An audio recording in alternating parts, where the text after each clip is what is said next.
اعوذ باللہ من الشیطان الرجیم بسم اللہ الرحمن الرحیم الحمد للہ رب العالمین واعترض علیہ بأنہم ذہبوا الی کون حیول عالم العناصر واحدۃ بالعدد۔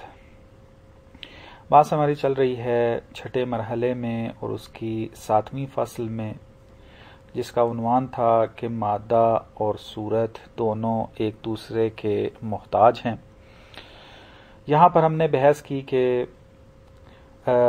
صورت جو ہے وہ مادے کی طرف محتاج ہے دو جہت میں، اور مادہ جو ہے وہ اپنے وجود کے اندر حدوثاً و بقاءً صورت کا محتاج ہے۔ یہ تفصیل سے چونکہ اس پہ بات گزر چکی ہے، اس کا تکرار نہیں کرتے۔ ہم نے جب مادے کے احتیاج کو بتایا صورت کی طرف، تو وہاں ایک بات یہ کی تھی، عبارت یہ تھی اس کی کہ اما المادۃ فہی متوقفۃ الوجود حدوثا و بقاء علی صورت ما، کہ مادہ جو ہے وہ اپنے وجود کے اندر حدوثی اعتبار سے بھی اور بقا کے اعتبار سے بھی صورت ما کا محتاج ہے۔ صورت ما، جب یہ بات ہم نے کی تو اب یہاں پر ایک اعتراض ہوتا ہے، مستشکل ایک اعتراض کرتا ہے۔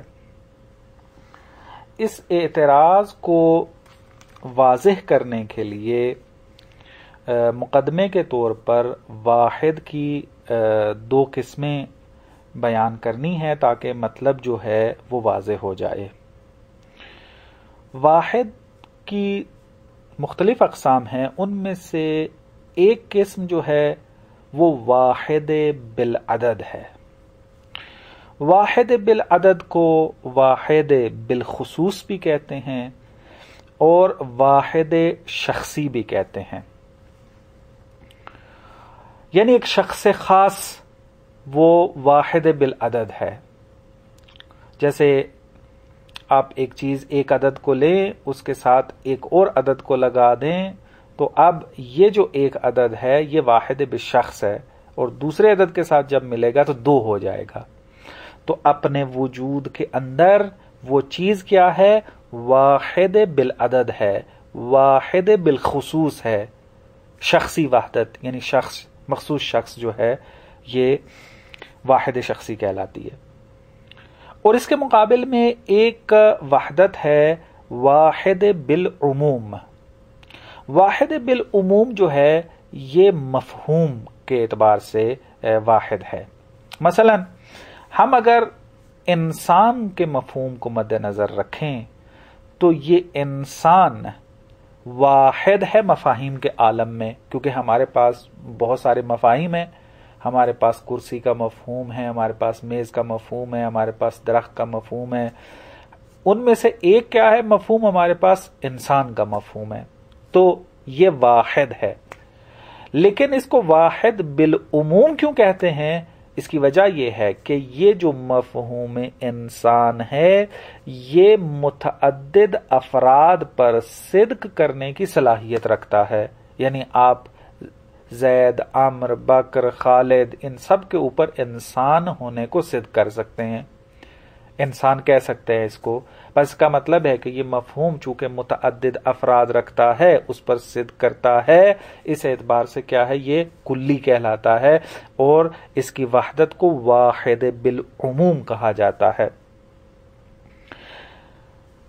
جب یہ مطلب واضح ہو گیا تو اب یہاں پر ایک قاعدہ موجود ہے، وہ یہ ہے کہ واحد بالخصوص اقوا ہے واحد بالعموم سے، یعنی جس کی وحدت بالخصوص ہے، شخصی ہے، بالعدد ہے، وہ اقوا ہے کس سے؟ کہ جو واحد بالعموم ہے، مفہوم انسان کی طرح مثلا اس سے اقوا ہے۔ کیوں؟ اس کی ایک وجہ جو بیان کی گئی ہے وہ یہ ہے کہ کلی جو ہے، مثلا کلی طبیعی، جس طرح کے انسان کی مثال دی ہے، یہ خارج میں موجود تو ہوتی ہے لیکن افراد کے ضمن میں. اگر افراد نہ ہو، اگر فرد نہ ہو تو کلیہ طبیعی خارج میں موجود نہیں ہو سکتی. اور فرد کی جو وحدت ہے وہ واحد بالشخص ہے، اور اس کلیہ طبیعی کی جو وحدت ہے وہ واحد بالعموم ہے. پس وحدت واحد بالعموم خارج میں اپنے وجود کے اندر محتاج ہے کس کا؟ فرد کا. اور یہ فرد کیا ہے؟ واحد بالشخص ہے یا واحد بالعدد ہے. تو اب محتاج ہے اس کا. تو اس کا مطلب کیا ہوا کہ واحد بالعدد اقوا ہے واحد بالعموم سے، کیونکہ عموم محتاج ہے واحد بالعدد کا، لیکن واحد بالعدد محتاج نہیں ہے کہ اگر کلیہ طبیعی خارج میں وجود ہوگی تو اس کا فرد جو ہے وہ وجود میں آئے گا. نا، فرد تو وجود رکھتا ہے، کلیہ طبیعی ہے کہ جو خارج میں اگر آنا چاہتی ہے تو وہ ضمن فرد میں آتی ہے. یہ ایک جو ہے وہ بیان کیا گیا کہ واحد بالعموم جو ہے یہ واحد بالخصوص سے اقوا نہیں ہے بلکہ ضعیف ہے اس سے. ایک اور جو بیان کیا گیا اس کے اقوا ہونے کے لیے وہ یہ ہے کہ واحد بالعموم جو ہے یہ کثرت کے ساتھ کیا ہے؟ ملی ہوئی ہے. جیسے میں نے بیان بھی کیا کہ اگر عالم مفاہیم میں دیکھا جائے تو مفہوم انسان واحد ہے، لیکن اگر افراد و مصادیق کے اعتبار سے دیکھا جائے تو کثیر ہے. تو اس کا مطلب یہ ہے کہ واحد بالعموم کثرت کے ساتھ ملی ہوئی ہے، لیکن واحد بالعدد جو ہے وہ متشخص ہے و متعین ہے، اور یہ کیا ہے؟ اپنی وحدت کے اندر صراحت رکھتا ہے. اس کے اندر کسی قسم کی جو ہے وہ کثرت نہیں پائی جاتی ہے. بس اس اعتبار سے چونکہ اس کی وحدت جو ہے وہ صراحت رکھتی ہے اور وحدت جو ہے کثرت کے ساتھ نہیں ملی، یہ واحد بالشخص جو ہے واحد بالعدد جو ہے یہ اقوا ہے واحد بالعموم سے. تو یہ ایک مقدمہ ہو گیا. بس ایک مطلب ہم نے بیان کیا کہ ہمارے پاس دو قسم کی وحدت ہیں، ایک واحد بالعموم، ایک واحد بالعدد. اور پھر ایک مطلب یہ بیان کیا کہ قاعدہ موجود ہے کہ واحد بالخصوص جو ہے یہ اقوا ہے واحد بالعموم سے. اب آتے ہیں اشکال کی طرف. اشکال کرنے والا یہ کہتا ہے کہ اگر ہم فلاسفہ کے کلمات کی طرف رجوع کرتے ہیں تو ہمیں یہ مطلب ملتا ہے کہ فلاسفہ کہتے ہیں کہ یہ جو حیولہ ہے، یہ جو مادہ اولا ہے، یہ کیا ہے؟ عالم کا جو ہے یہ واحد بالعدد ہے، کیونکہ ایک ہی مادہ ہے اس پورے عالم کا. جب ایک ہی مادہ ہے، اس مادے کے اوپر صورتیں کیا ہیں؟ مختلف آئی ہوئی ہیں، لیکن اگر ہم حقیقت مادہ کو مد نظر رکھیں تو یہ واحد بالعدد ہے. اور وہ کیا ہے؟ فعلیت محض، فقط فعلیت رکھنا کہ پہلے اس پر جو ہے وہ بات ہو چکی ہے. تو فلاسفہ کہتے ہیں کہ اس عالم مادہ کا جو حیولہ ہے، مادہ اولا ہے، وہ واحد بالعدد ہے. جب یہ بات کہہ دی تو پھر دوسری طرف کیا ہے؟ ہم جب صورت، آپ نے جب یہ کہا کہ مادہ جو ہے وہ محتاج ہے صورت ما کی طرف، صورت ما یعنی کوئی بھی صورت، مادہ صورت چاہتا ہے، چاہے وہ کوئی بھی ہو، پانی کی صورت ہو، درخت کی صورت ہو، انسان کی صورت ہو، کوئی بھی صورت آ جائے، مادے کو فرق نہیں پڑتا. مادہ اپنے تحقق کے لیے، اپنے وجود کے لیے محتاج ہے صورت کا، چاہے کوئی بھی صورت آ جائے. اس لیے کہا تھا کہ صورت ما کی طرف محتاج ہے اپنے تحقق میں. تو اب مادہ کہ جو واحد بالعدد ہے یہ محتاج ہے کس کا؟ صورت ما کا. اور صورت ما جو ہے وہ واحد بالعموم ہے.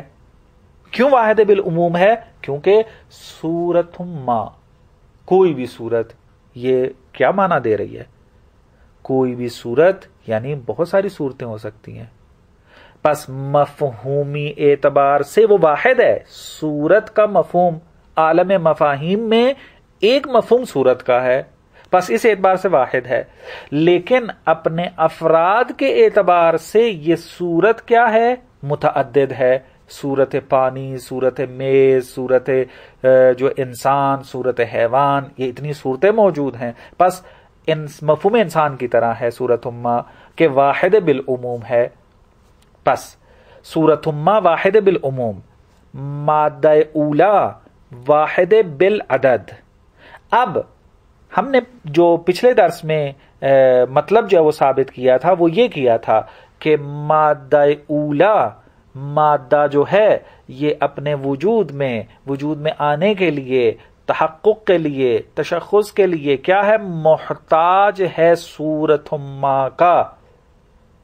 تو اس کا مطلب یہ ہے کہ صورت امہ جو ہے وہ علت ہے. شریکت العلہ کہا تھا کس کے لیے؟ مادہ کے لیے.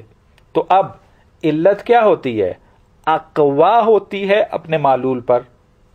علت و معلول کی بحث میں جو ہے وہ آپ پڑھیں گے کہ علت اقوا ہوتی ہے معلول سے، قوی ہوتی ہے معلول سے. تو اگر مادہ محتاج ہے صورت امہ کی طرف تو صورت امہ شریکت العلہ ہے، شرط فعلیت ہے مادہ کے لیے. پس صورت امہ جو ہے وہ اقوا کہلائے گی اور مادہ جو ہے وہ ضعیف ہوگا اس کے مقابلے میں. نتیجہ یہ نکلنا چاہیے. لیکن آپ کا کہنا کیا ہے کہ واحد بالعدد کیا ہے؟ اقوا ہوتا ہے واحد بالعموم سے. کہ کچھ دیر پہلے آپ کے لیے جو ہے وہ تفصیل سے اس مطلب کو بیان کیا ہے. پس اگر مادہ صورت امہ کی طرف محتاج ہو تو لازم آئے گا کہ مادہ ضعیف ہو کس سے؟ واحد بالخصوص جو ہے وہ ضعیف ہو کس سے؟ واحد بالعموم سے. حالانکہ قاعدہ جو ہے وہ اس کے برعکس ہے. بس ایک اشکال جو ہے وہ یہ کرتے ہیں. دوسرا اشکال جو ہے وہ یہ کرتے ہیں کہ اگر مادہ جو ہے وہ اپنے تحقق میں صورت کا محتاج ہے، اب یہ صورتیں جو ہیں وہ بدلتی رہتی ہیں. کبھی اس مادے کے اوپر جو ہے وہ گٹھلی کی صورت ہے، کبھی اس کے اندر جو ہے وہ ایک نازک پودے کی جو ہے وہ صورت ہے، اور کبھی اس کے اوپر جو ہے وہ صورت ہے درخت کی. اسی طریقے سے مثلا آپ آ جائیں، کبھی انسان کو اگر ہم دیکھیں، کبھی مادہ کے اوپر صورت ہے نطفے کی، کبھی صورت ہے مضغے کی، کبھی صورت ہے لوتھڑے کی، کبھی صورت ہے جنین کی، کبھی صورت ہے جو ہے وہ انسان کی کہ جب وہ کامل ہو جاتا ہے. تو اب یہ صورتیں جو ہیں وہ بدل رہی ہیں. پس مادہ جو ہے وہ کیا ہے؟ کہا کہ اپنے تحقق کے اندر، اپنے وجود کے اندر محتاج ہے صورت امہ کا، یعنی صورت کا محتاج ہے. اور صورت جو ہے وہ تبدیل ہوتی ہے، اور صورت جو ہے وہ شریکت العلہ ہے، یعنی علت تامہ کا جز ہے. مادے کے وجود میں آنے کے لیے جو علت تامہ ضروری ہے، اس علت تامہ کا ایک جز جو ہے وہ صورت ہے. صورت ہوگی تو مادہ وجود میں آئے گا کہ پہلے بات ہوئی ہے اس کے. بس صورت جو ہے وہ علت تامہ کا جز ہے، شریکت العلہ ہے، اس وجہ سے اس کو کہا گیا. اب مادے کے اوپر ایک صورت آئی، مادہ جو ہے وہ متحقق ہو گیا. اب یہ صورت تبدیل ہونا چاہتی ہے تو کیا ہوتا ہے؟ یہ صورت ختم ہوگی تو دوسری صورت آئے گی. گٹھلی کی صورت ختم ہوگی تو کیا ہے؟ پودے کی صورت اس کے اوپر آئے گی. تو اب اگر گٹھلی کی صورت ختم ہو جائے گی تو کیا اشکال لازم آئے گا؟ اشکال یہ لازم آئے گا کہ یہ مادہ کہ جو اس گٹھلی کے توسط سے وجود میں آیا تھا، اور اس گٹھلی کی صورت جو ہے یہ جزء علت بنی اس مادے کے وجود کے لیے، یہ اگر ختم ہو رہی ہے تو اس کا مطلب یہ ہے کہ علت تامہ ختم ہو جائے گی.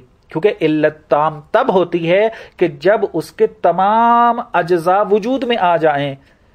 تو تب علت تام ہوتی ہے اور معلول کا وجود حتمی ہو جاتا ہے.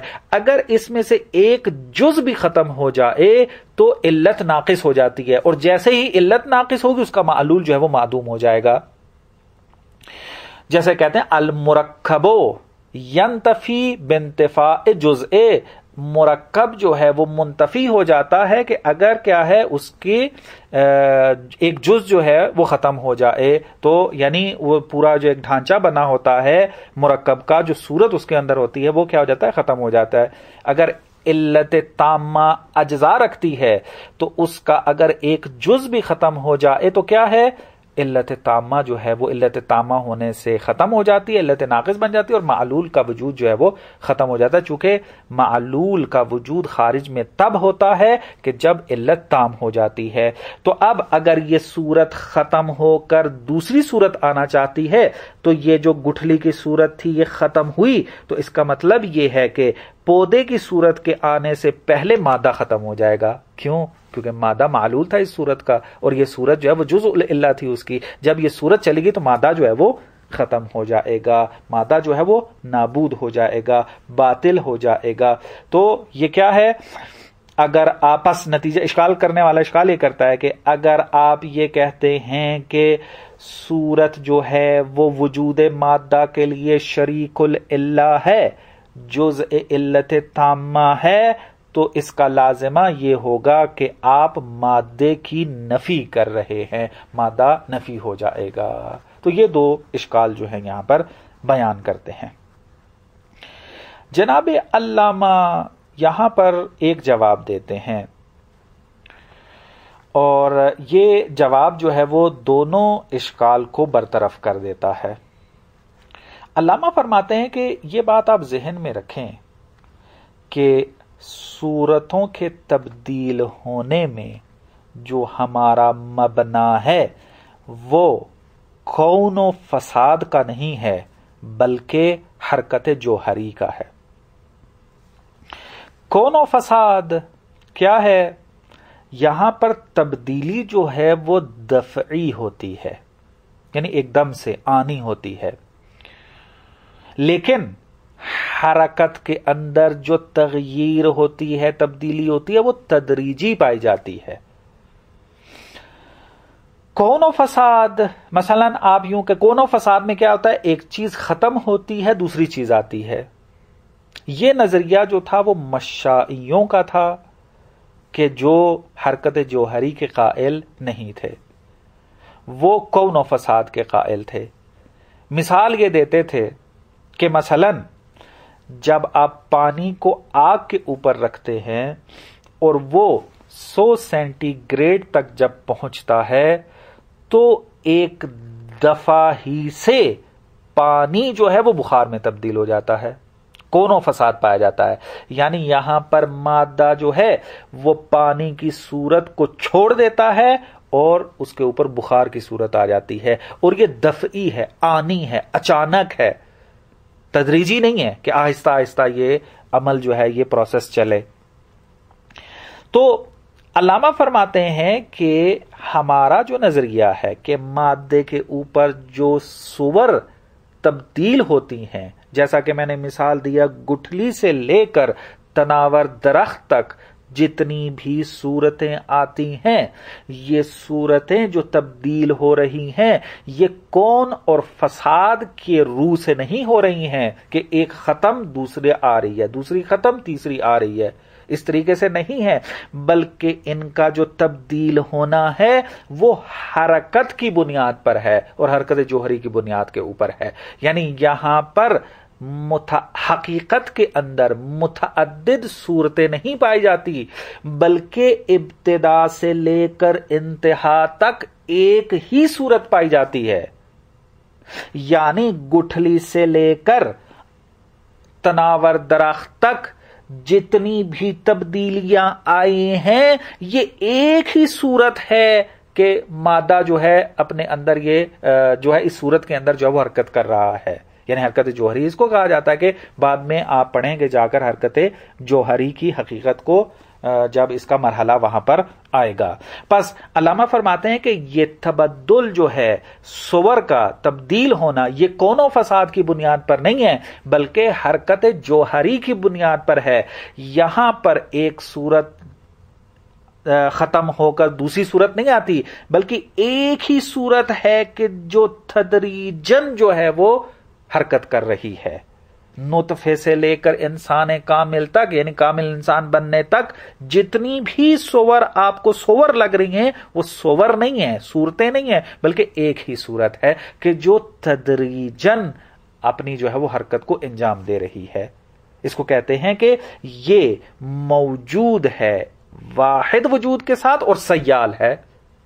حرکت جو ہے کہ حرکت کی بحث چونکہ ابھی آپ نے نہیں پڑھی، وہاں جا کر جب آپ پڑھیں گے تو یہ مطلب اور زیادہ واضح ہو جائے گا. بس آپ کا اشکال جو ہے وہ وارد نہیں ہوتا کہ یہاں پر جو ہے وہ ایک صورت چلی گئی دوسری صورت آ گئی تو مادہ جو ہے وہ ختم ہو جائے گا. چونکہ صورت جو ہے وہ شریک العلہ تھی تو یہاں صورت ختم نہیں ہوئی ہے بلکہ ایک ہی صورت ہے کہ جو شروع سے لے کے آخر تک چلی آ رہی ہے. ہاں تدریجن اس کے اندر تبدیلی آ رہی ہے، کبھی وہ نطفے کی صورت میں ہے، کبھی وہ جو ہے وہ مضغے کی صورت میں ہے. تو یہ ایک ہی حقیقت ہے، ہم اس کو تقسیم کرتے ہیں ٹکڑوں میں اور پھر اس کو الگ الگ نام دے رہے ہوتے ہیں.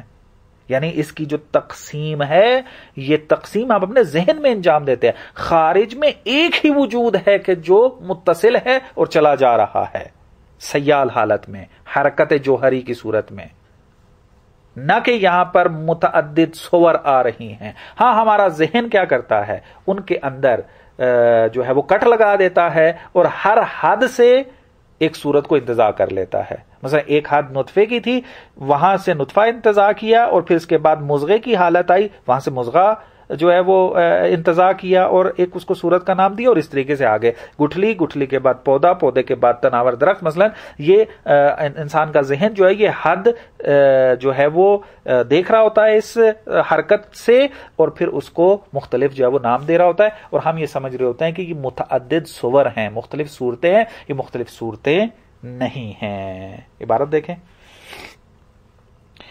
وَاعْتُرِضَ عَلَيْهِ، یہ جو ہم نے پیچھے مطلب بیان کیا تھا کہ مادہ جو ہے وہ صورت ما کی طرف محتاج ہے تو اور صورت جو ہے وہ شریکت العلہ ہے مادہ کے لیے. اس پر اعتراض ہوتا ہے کہ بِأَنَّهُمْ ذَهَبُوا إِلَى كَوْنِ حَيُولَ عَالَمِ الْعَنَاصِرِ وَاحِدَةً بِالْعَدَدِ کہ فلاسفہ کا عقیدہ یہ ہے کہ اس عالم مادہ کا جو حیولہ ہے وہ واحد بالعدد ہے، ایک ہی ہے، واحد شخصی ہے، واحد بالخصوص ہے. فَكَوْنُ صُورَةٍ مَّا وَهِيَ وَاحِدَةٌ بِالْعُمُومِ اور صورت ما کہ جس کی وحدت جو ہے وہ کیا ہے، واحد بالعموم ہے. یہ کیا ہے، شریکت العلت لہا. صورت ما جو ہے وہ شریکت العلہ ہے مادہ کے لیے. تو صورت کا مادے کے لیے شریکت العلہ ہونا یوجب سبب بنتا ہے کون الواحد بالعموم علتا للواحد بالعدد کہ واحد بالعموم علت بنے واحد للعدد کے لیے. چونکہ واحد بالعموم یعنی صورت، واحد بالعدد سے مراد یعنی مادہ. صورت شریکت للہ پر اس کا مطلب ہے کہ صورت جو ہے وہ علت ہے مادہ کے لیے، یعنی واحد بالعموم علت ہے کس کے لیے، واحد بالعدد کے لیے. کہتے ہیں کہ کیا میں چاہ رہا تھا کہ اس عبارت کو پڑھ لیکن نہیں، یہ واحد بالعموم جو ہے وہ علت ہے واحد بالعدد کے لیے. وَهُوَ أَقْوَى وُجُودًا مِنَ الْوَاحِدِ بِالْعُمُومِ در حالانکہ ہم دیکھیں تو فلسفی اعتبار سے واحد بالعدد اقوا ہے وجودی اعتبار سے واحد بالعموم سے.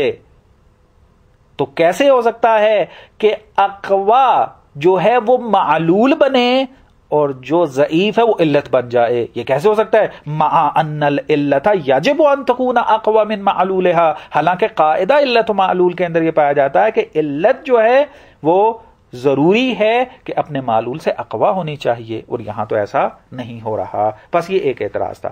آگے چل کے کہتے ہیں وَلَوْ أَغْمَزْنَ عَنْ ذَلِكَ، اگر ہم اس اعتراض سے چشم پوشی بھی کر لیں تو ایک اور اعتراض جو ہے وہ لازم آتا ہے. کیا ہے وہ اعتراض؟ فلا ریب ان تبدل الصور یستوجب بطلان الصورت السابقہ وتحقق اللاحقۃ فی محلہا، کہ صور کا تبدیل ہونا یعنی مادے کے اوپر جو متعدد صور آتی ہیں جیسا کہ مثالیں میں نے دی ہیں، تو یہ مستوجب ہے، اس بات کو لازم ہے کہ ایک صورت یعنی پچھلی جو صورت ہے وہ چلی جائے، باطل ہو جائے، ختم ہو جائے، اور بعد والی صورت اس پہلی والی صورت کی جگہ آ جائے. گٹھلی کی صورت جائے، پودے کی صورت آ جائے، نطفے کی صورت چلی جائے، مضغے کی صورت آ جائے. تبدل صور کا مطلب یہ ہے. وَإِذْ فُرِضَ أَنَّ الصُّورَةَ جُزْءُ الْعِلَّةِ التَّامَّةِ لِلْمَادَّةِ، اور چونکہ فرض یہ ہے کہ صورت جو ہے وہ مادہ کے لیے جزء العلہ ہے، علت مادہ کی، علت تامہ کی جز ہے، کہ وضاحت کر دی ہے اس کی. فَبُطْلَانُهَا، پس اگر یہ صورت باطل ہو جائے، یوجب بطلان الکل، تو لازم آئے گا کہ کل ہی باطل ہو جائے گا. چونکہ مرکب جو ہے وہ باطل ہو جاتا ہے اگر اس کا ایک جز جو ہے وہ ختم ہو جائے، تو مرکب ختم ہو جاتا ہے، اس کی جو پورا ایک جو ہے وہ شکل تھی مرکب کی. اعنی العلت التامہ، یعنی کل سے مراد کیا؟ علت تامہ. علت تامہ ختم ہو جائے گی، چونکہ علت تامہ تب کہلاتی ہے جب اس کے پورے اجزاء ہوں. وَيَبْطُلُ بِذَلِكَ المادہ، تو پس جب علت تامہ ختم ہو گئی، جب جو ہے وہ علت تامہ ہی باقی نہ رہی، تو مادہ بھی کیا ہے؟ باطل ہو جائے گا. چونکہ جب علت نہیں رہی تو معلول کیسے رہے گا؟